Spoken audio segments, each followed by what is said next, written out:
Mateus 28:18 diz assim: então Jesus aproximou-se deles e disse: foi-me dada toda a autoridade no céu e na terra.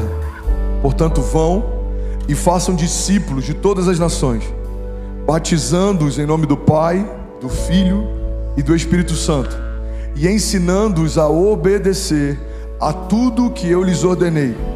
E eu estarei sempre com vocês até o fim dos tempos. Alguém pode dizer glória a Deus por isso?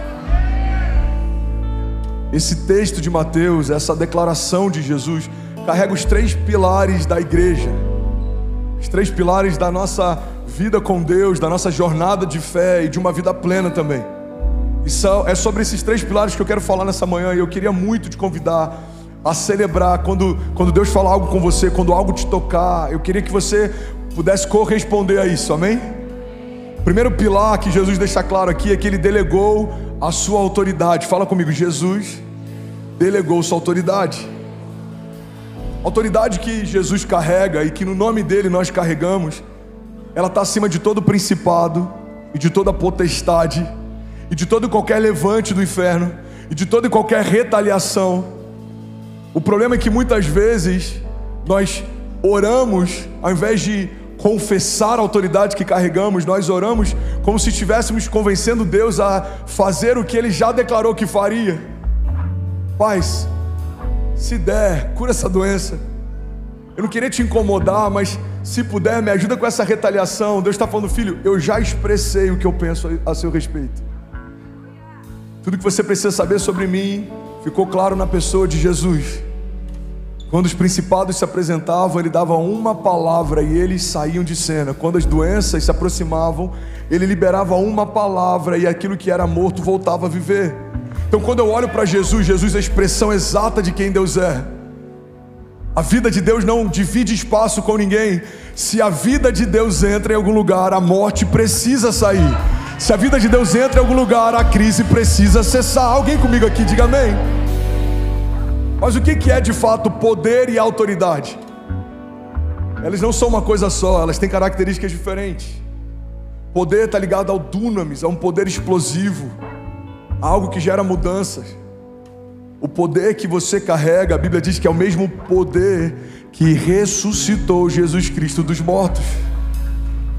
Ele está aí dentro de você. Por mais que talvez a gente não use, não significa que Ele não exista. Por mais que algumas pessoas não saibam o que carregam, não significa que não carreguem. Irmão, isso é uma chave poderosa. Guarda isso em nome de Jesus. Eu só consigo acessar aquilo que eu tenho consciência. Tem gente que carrega promessas e não sabe, vive como se não tivesse promessas nenhuma.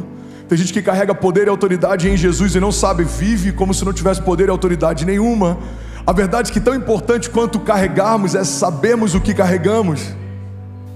Você carrega poder e autoridade no nome de Jesus. O poder é o dunamis, é o poder explosivo. E a autoridade, pastor, a autoridade é poder de mando. A autoridade é dizer alguma coisa e o que você disse ser respeitado. A autoridade, como é aquele centurião que era um homem de governo e de autoridade, entendia como a autoridade se movia, disse para Jesus: olha, eu digo para os meus servos para que eles possam ir e eles vão. Eu digo para que eles venham e eles vêm. Eu digo para que eles façam e eles fazem. E eu sei que você é um homem de autoridade também. Apenas diga para que o meu servo seja curado. E Jesus, ele é impactado pelo entendimento e pela fé daquele homem, porque aquele homem entendia um princípio. Alguém está comigo? Diga amém. Irmão, guarda isso. Um dos maiores desafios de uma geração que tem problemas com autoridade é saber se mover em autoridade. Vemos hoje filhos que mandam nos pais, sacerdotes que abriram mão do governo sobre as suas casas, inversão de papéis. Na minha época eu ainda peguei o finalzinho dessa época, bem no final. Mas na época dos meus pais, se alguma criança desacatasse um professor, o pai era chamado na escola. Hoje, se algum professor disciplinar uma criança, os pais chamam o professor para conversar. Então, numa geração que tem crises com a autoridade, a gente vai ter um desafio ainda maior de se mover em autoridade. Aquele centurião era um homem de autoridade, ele conhecia a autoridade, ele sabia como a autoridade funcionava. O que significa uma igreja que se move em poder e autoridade? Uma igreja que entende o que é o poder de mando. Pastor, como funciona o poder de mando? É você declarar: inferno, saia da minha casa agora, em nome de Jesus. Não há legalidade para permanecer em um lugar onde Jesus já santificou. Às vezes a gente gasta nosso tempo orando por cura, conversando, quando na verdade a gente deveria estar ordenando.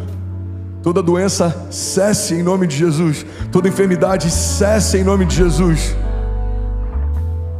Quando o Senhor conversa com aquele profeta diante de um vale de ossos secos, ele faz uma pergunta: esse vale de ossos secos pode voltar a viver? O profeta diz: Senhor, tu sabes. E ele dá uma ordem: então abre a sua boca e profetiza. E o profeta, ele não fala o que ele pensava, porque muitas vezes a gente está gastando tempo falando o que a gente pensa, o que a gente quer, e coisas não funcionam, porque a autoridade em nome de Jesus significa profetizarmos o que Jesus profetizaria, é falarmos o que ele falaria, fazermos o que ele faria. Então ele diz: vale de ossos secos, ouçam o que diz a voz do Senhor, voltem a viver. E a Bíblia diz que então começa a se ouvir um som de avivamento, ossos se unindo a ossos, juntas, medulas, carne. Irmão, guarda isso.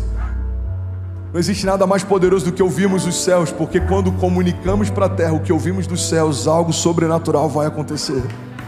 Não, vou falar isso de novo, alguém vai pegar isso daqui.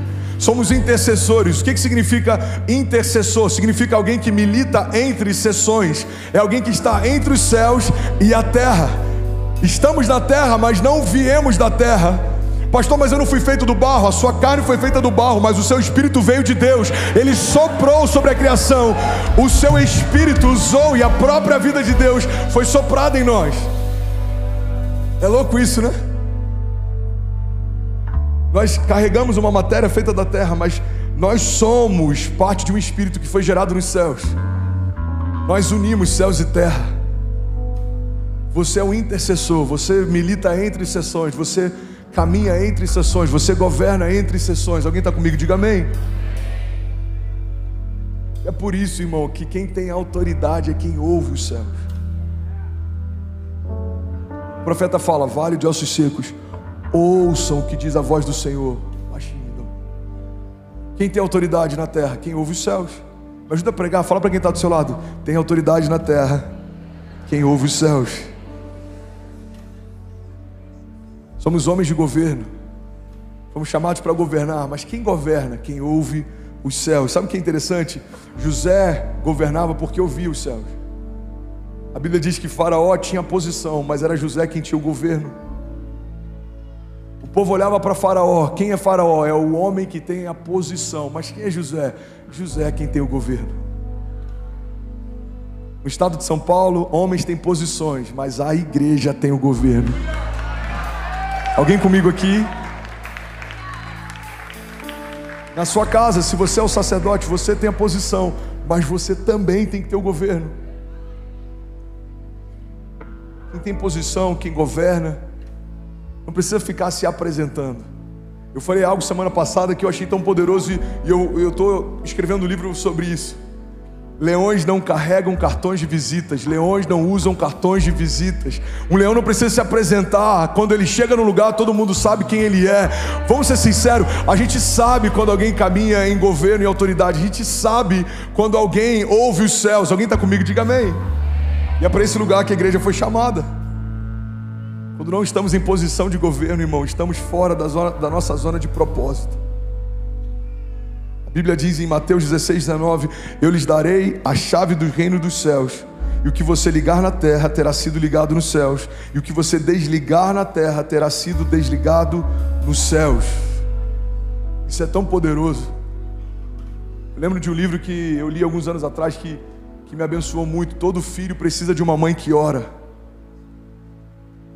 Todo casamento precisa de palavras proféticas, porque sem perceber a gente muitas vezes amaldiçoa. A gente gasta tempo falando o que não queria viver, mas nem sempre a gente investe tempo falando o que quer viver.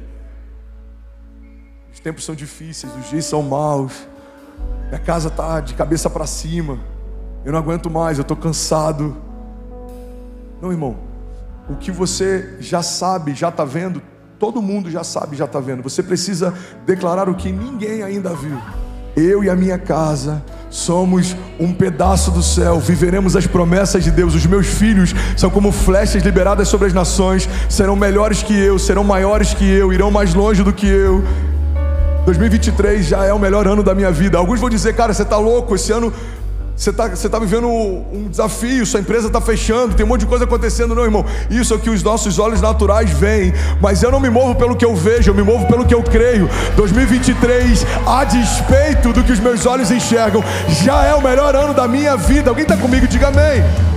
E aí, tudo bem? Você acabou agora de assistir um vídeo. Se você ainda não está inscrito, já se inscreve também no nosso canal, ativa esse sininho aqui embaixo de notificação e toda vez que eu fizer uma live ou estiver transmitindo uma mensagem ao vivo, você vai ser um dos primeiros a saber. Mas eu deixei mais 2 indicações aqui que eu espero que façam muito sentido para você. Então já aproveita e clica para assistir a próxima mensagem, beleza? Seja bem-vindo ao time de incendiários e eu espero de verdade que essas mensagens mudem a sua vida como elas têm mudado a minha também. Até a próxima. Valeu!